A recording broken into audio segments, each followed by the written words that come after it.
2, 1. Greetings, citizens of the planet Mars. First, we'd like to commend you on staying hidden from the Earthlings all this time. Your camouflage methods are second to none. We've come a long way to join with you because it's finally time for us all to take over Earth. It's time for you to come out of hiding, and we'll put together the major warships that we have planned out. Sir, this isn't Mars. Huh? This isn't Mars. Hold on a sec. This isn't Mars. No, it's Earth. Which f***ing planet is it then? It's f***ing Earth. Hang on. This is Earth? Yes, it's f***ing Earth, goddammit. This is Earth? Yes, we fired the map. Oh! Well, how embarrassing. Well, citizens of Earth, you're on our schedule to meet with about a week from now, but just forget everything we just said. I don't have the memory eraser thing where this isn't that movie, but we'll see you soon. Don't go anywhere. Hey. I don't like the looks of this. But at least they gave us a week till they invade the Earth, though, right? Hi, I'm Travis Zeiler, and today in the city it's getting really close to one of my favorite times of the year to be in San Francisco. What time of the year might that be? Tax season? I'm talking about Halloween. When it comes to fun things to do, spooky old buildings, and unsettling ghost stories from the past and present, San Francisco has it all. We'll do a night tour on Alcatraz, then we're going to see a real haunted mansion, then we're going to go ghost hunting with some real paranormal investigators here in the city, then we're going to check out some of the most notorious ghost sighting spots in the city. So, it's going to be pretty interesting. After all that, we're going to go party like it's 2023. If you're ready for some scarific scarousal here in the city by the bay, and this Halloween machine is about to leave the station. Let's go.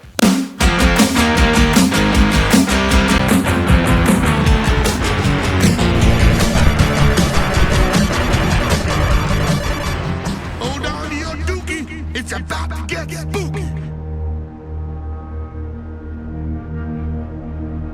We'll get right to the point since there's so much to do in San Francisco around Halloween, and we'll jump on a ship heading to Alcatraz to see their night tour. I've only been out here during the daytime, so if you've never been on the Rock at night, then you're not alone. Welcome to the Rock. On the Alcatraz night tour, we begin here.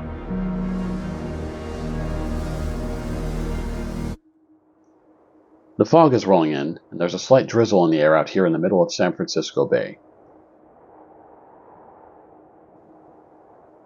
Alcatraz is now a popular park in San Francisco, drawing thousands of tourists every week. It started off as a military prison, and then in 1934 it was converted into a maximum security federal penitentiary, which remained until 1963, when Alcatraz shipped its inmates off the island and the prison shut down. Notorious criminals like Al Capone and George Machine Gun Kelly have done time out here. The daytime history tour is filled with information about the sordid past of this former last stop for the worst of the worst, which I won't reveal too much of. I recommend taking the tour yourself to get a sense of just how real this place is. As for now, though, it's nighttime. The wind is whistling through the cracked glass and bars of the prison house on top of the rock. The seagulls who make up the majority of today's Alcatraz residents can be heard in the darkness along with the crashing waves. The city and the two main bridges can be seen in the distance as well. It almost feels close enough to touch, yet that water is frigid, known for having great white sharks on the hunt, and the current is probably the biggest unseen threat of all. No prisoner ever successfully swam across the channel to Fisherman's Wharf just a mile away. Well, no one except for 3 escapees who reportedly broke free in a wily jailbreak, made a makeshift raft, and got away from the rock in 1962. Supposedly Clarence and John Anglin and Frank Morris, who to this day have not been found. Did they survive the escape? The case remains open to this day with the U.S. Marshal Service after the FBI turned it over in 1979. Inside the prison house, it's an eerie kind of quiet, aside from tour guides and tourists, of course. But you can imagine how it was walking these corridors when the prison was active. Then we turn to D Block and round the corner to find solitary confinement, also known as the Hole.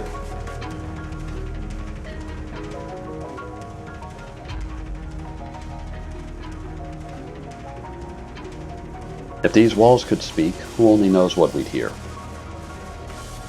It's fortunate for us that we're alone in here, in the dark. surrounded by metal walls, where only your mind can create any sort of danger. Unless we're not alone after all.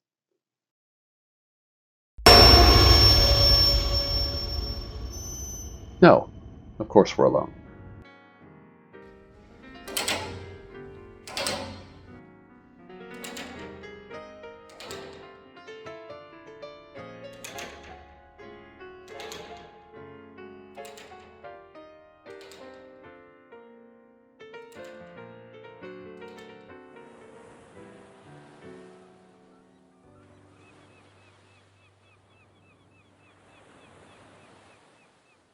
Okay, we survived the rock at night.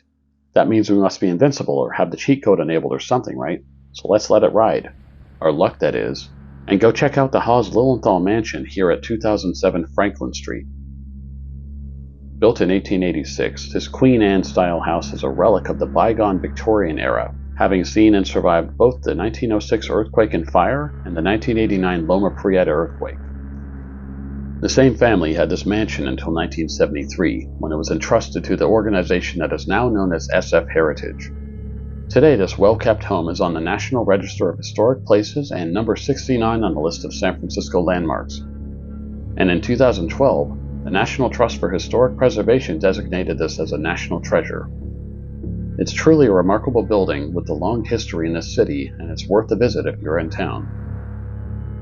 Oh yeah, and this mansion has some additional residents that can only be seen during the end of October during the Mayhem Mansion tours. I won't give away the surprises that await you here, but let's just say that you'll have a frighteningly good time. Check out SF Heritage for more information about this haunted but beautiful part of San Francisco's history.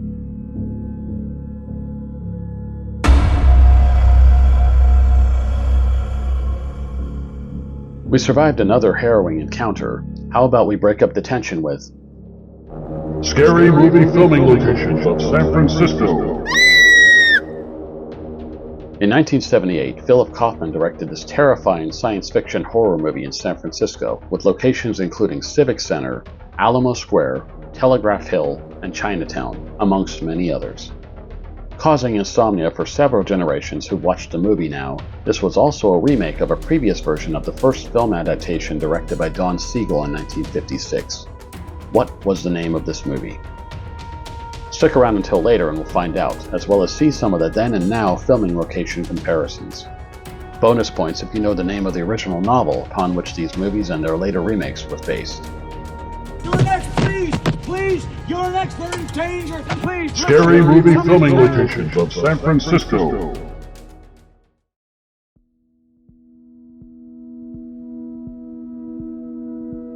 Back to our itinerary. Oh, I mean, scare itinerary. No, that's lame. Just itinerary. Anyway, we now make our way to the financial district where we will join the Haunt Ghost Tour. Without revealing too much, because it's far more interesting to go on the tour yourself, we learned some of the very fascinating but gruesome history on this tour regarding this area of the city. And we even got to try out some ghost hunting tools along the way. From the earthquake and fire of 1906 and its aftermath, to unsolved murders, and other stories too horrible to reveal here, let's just say it puts into context why the horse head posts are still on some of the streets downtown. And I'll never walk through Jackson Square or Chinatown quite the same way again, now that I've heard what's happened here. The stories about graves having been relocated and the modern city having been built upon former abandoned ships and worse are all true. And here's where the eastern shoreline in the city used to be. You'll have to come on the Haunt Ghost Tour yourself sometime to find out just what happened here. Then moving on to the famous Haight-Ashbury intersection, we'll go on another ghost hunting tour called Haunted Haight. This is Tommy Netzband, the tour founder and a well-known local San Francisco paranormal investigator and author. This central part of San Francisco has been the location of plenty of ghost sightings, as well as the home of some famous and infamous residents throughout the decades.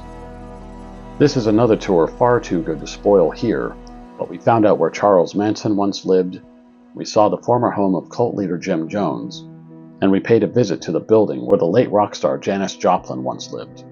Along the way, we got to learn about some of the fascinating tools of the ghost hunter's trade, used to help find what might just be... Well, anyway, you can read all about it in Haunted Haight by Tommy Netzband, which is available on Amazon. Seems like just about every inch of this city has an eerie history just waiting to be discovered. Speaking of which, and now that we've been to Alcatraz, a haunted mansion, and on a couple of ghost hunting tours, it's time to see what we'll find in the dark at a few of the city's most notorious ghost sighting locations, beginning with Sutro Forest in the center of San Francisco. Mount Sutro was once bald mountains overlooking the whole San Francisco peninsula, as does neighboring Twin Peaks, until nearly 130 years ago when Adolf Sutro had the whole thing seeded to make the forest that we see today. The history of this forest tells us that this was once a popular place for people to come and end their lives.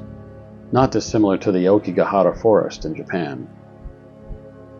Apart from that dreary side, there is also supposedly the spirit of a man once known as Ishi, the final member of the Yahi Indian tribe of Northern California. Somewhere up here is Ishi's cave and a shrine.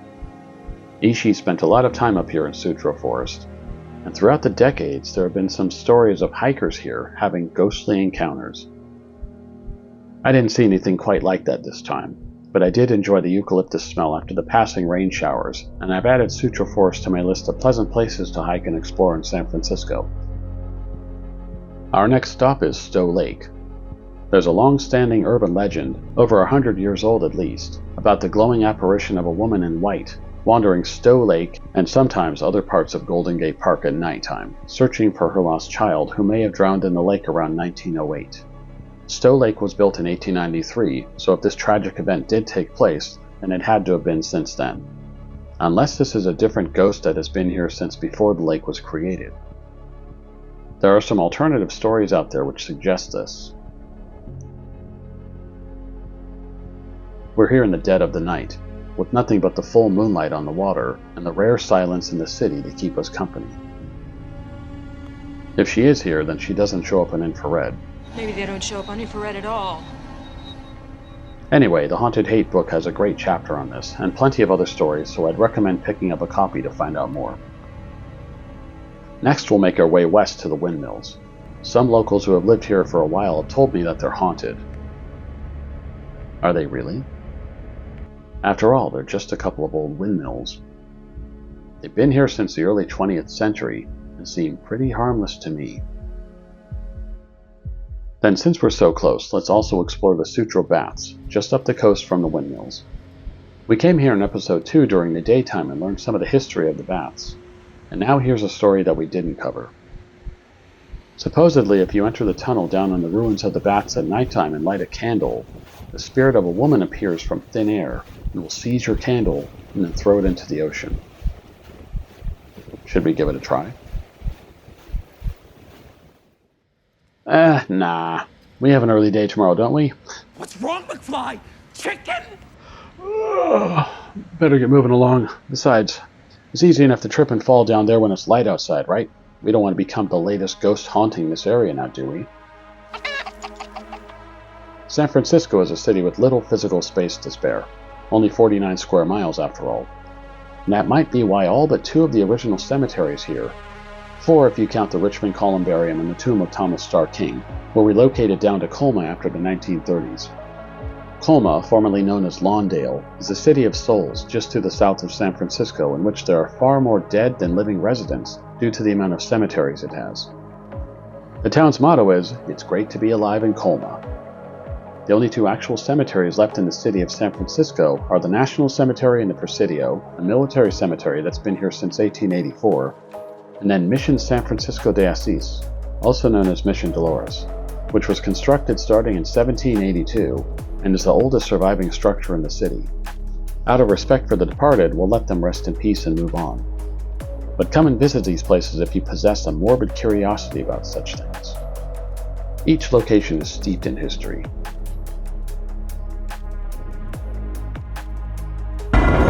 Scary movie filming locations of San Francisco.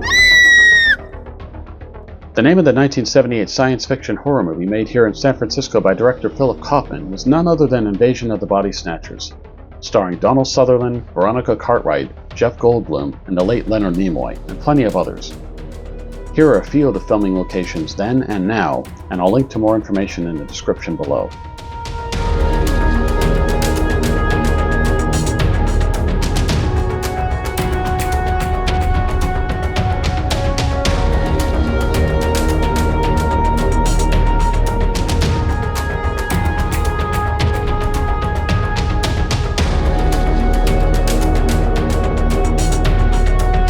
As for the bonus question, the original novel was written by Jack Finney in 1955 and is also entitled Invasion of the Body Snatchers.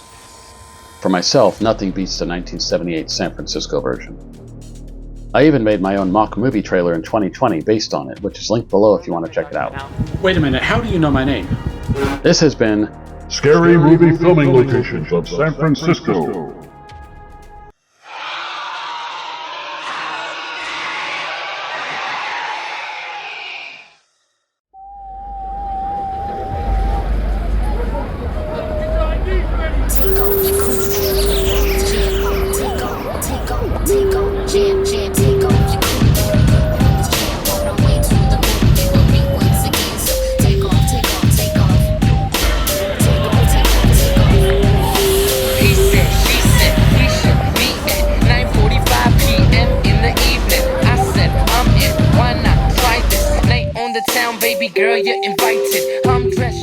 Okay, we made it after all that night seeing and ghostly history. Now it's time to go have some fun on Polk Street during the annual 3-day Crawloween costume pub crawl. Before we turn to our thriller night, we're going to grab a bite to eat at one of my favorite places on Polk Street for tapas, El Lopo, which is also on the Crawloween map.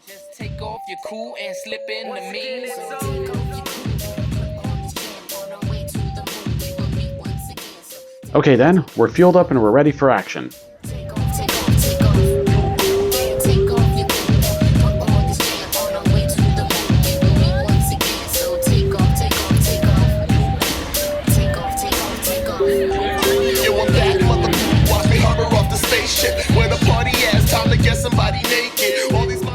Well, that's just a handful of the things there are to do in San Francisco around Halloween.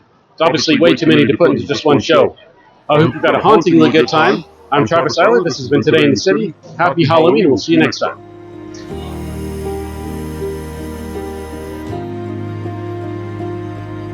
Oh yeah, I managed to capture something a little weird when I was making the show.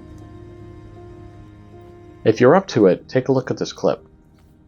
It's hard to tell, but if you look closely, you can just make out something kind of strange.